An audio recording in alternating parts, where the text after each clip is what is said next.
What is up? What is good? Preston back here on another video. This is taking me like 3 times just to try to get this out, but yeah, I'm doing two things, right? Two topics. One is the blame shifting in the Man United like team and between the Man United fans, and the second one is the hypocrisy of football Twitter as well, on like football fans around social media too. But anyway, the first one, the blame shifting, right? When that game against Everton finished 3-3, right? There was only one guy getting the blame for that draw, and that's David De Gea. Why is he getting the blame? For me, in my reaction, I came out and said that defense, like the 2 centre backs and the goalkeeper, always have problems. They always have problems because they're always the same usual suspects that have been causing us these leakages in goals as well. And for people to come out and just say, "Don't just David De Gea, not Harry Maguire, Victor Lindelof," that's not on. That's not on. And for me, right, I said it, like with Harry Maguire, like the reason why he does not get like a lot of stick as well, because obviously he's the captain of England, he's an English player, and we all know this now between Man United fans as well. But it's wrong of me to even say like, oh, let's just go blame Harry Maguire. Like it's not the right thing to do, because again, he's one of us, he's one of our players, and we should support him. But in my thinking, right, and the way that I'm seeing things, like, yes, he's our player, but he's not good enough like to be in Man United, like even captain, even starting centre back. He's not, man. Like when we were linked with him, right, for the 80 million price tag, I was like, nah, this is not it, fam. Just go out and try to sign Koulibaly, please. Like, be like. And it's just one of the things now. It's just one of that mess that we've put ourselves in, and we should just take that L and just move on, you know. But I saw on Twitter today of the squad news there to play West Ham like later on today at like 7:30, right? De Gea is not in this squad, and I see people on the comment section, right, going, God, he should be dropped, he should never play for us again, blah blah blah, like bunch of losers, fam. And they don't realize this as well, because like all they want, right, is for that new shiny toy Dean Henderson to start every game now. But for me, there's something telling me, right, and when I always have these feelings, right, it always seems to come off. Something tells me that like Dean Henderson might not be up to task to play for Man United.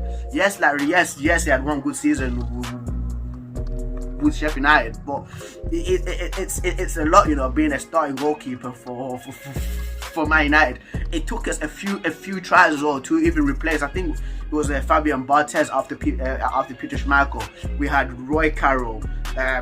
Was it Taibi that we had, the guy that messed up? Tim Howard. Like, we had all these guys until we got Van der Sar as well. It's hard to replace a really good goalkeeper. And yes, De Gea has made mistakes as well, but he's only made one mistake this season, and people just always want to do like it's stupid. For me, yes, I did say that like at the end of the season, like I should push the hair off the bus that Solskjaer's driving, like the bus that Solskjaer's driving, and replace him with Oblak, and we should, because again, for me, right, I don't trust Dean Henderson. Of course, Sergio Romero wants to leave because of the way that we treated him, but I just don't trust Dean Henderson. Like, Dean Henderson should be the guy again that should be playing in the FA Cups, like today against West Ham. Should be playing in the lesser game of the Europe leagues, like the one against Real Sociedad thing next week.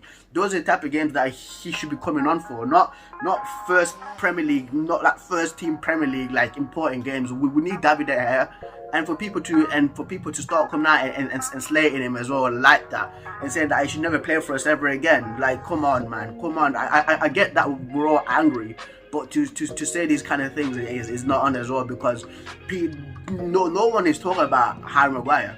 No one is talking about him. No one's talking about Marcus Rashford. You know, there's always a common denominator with all of this, and it's obviously it's his nationality. You know, like Martial. Like, for me, Martial's my favorite player. I've slated him. Yep.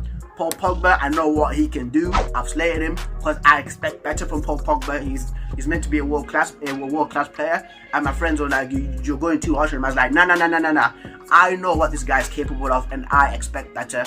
and like he's been playing like that, and I turn to my friends and like, you see what I'm talking about now? And they're like, yeah, we get it. And with Rashford as well. With Rashford, for me, I know how good this guy can be, but these past few games he's been getting on my nerves because of his atrocious decision making as well.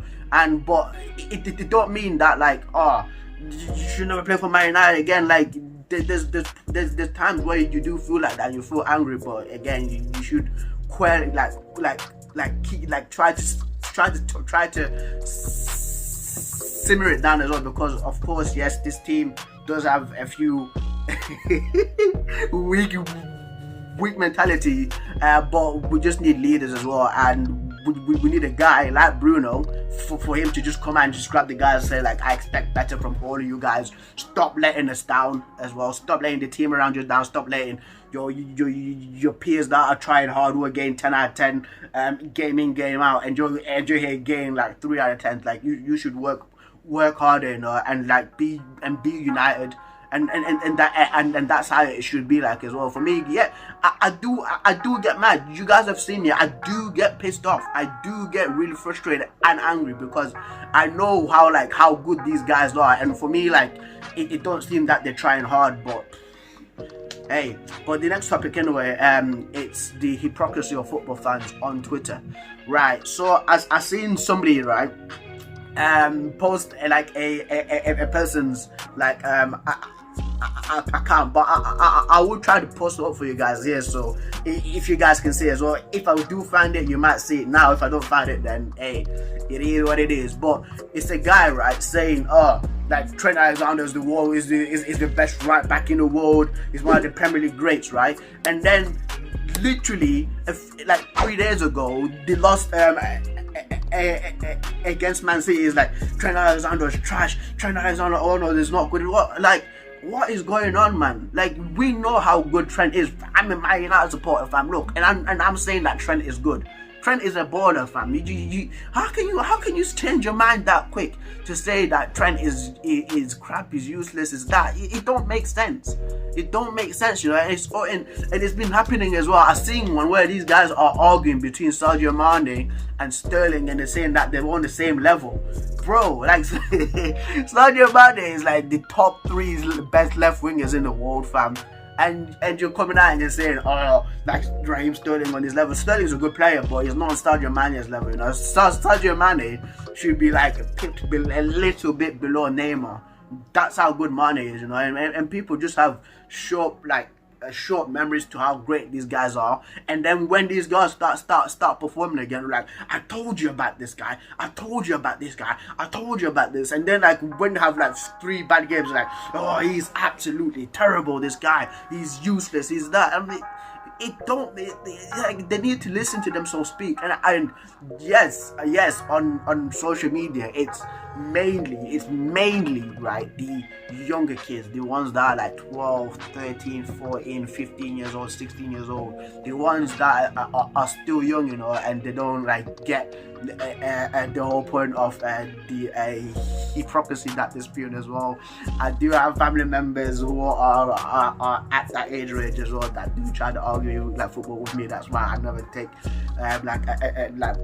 pay note to them. But yeah, man, guys, that's been the video. It's just a discussion video, like a little like lecture onto why you should never like blame shift teams. Support your players. Yes, they do piss you off, you know, but you have to get behind the team because that's the team that you support. You are a supporter. That's what a supporter does, you know. And for the guys who are being hypocritical, right, don't just think about what you're saying first and then spew it out after, because it will come back to bite you in the bum. It's came back and bit me in the bum as well. But you know, we just have to learn it, and every day we're learning. But yeah, guys, that's been the video. If you like, keep supporting your boy. Don't forget to comment, like, share, subscribe. I appreciate every one of you that's been commenting on all my videos as well. Shout out to all you guys, man. I am grateful. I've been Preston, talking nonsense, to be honest. And I'll sign it out. Peace.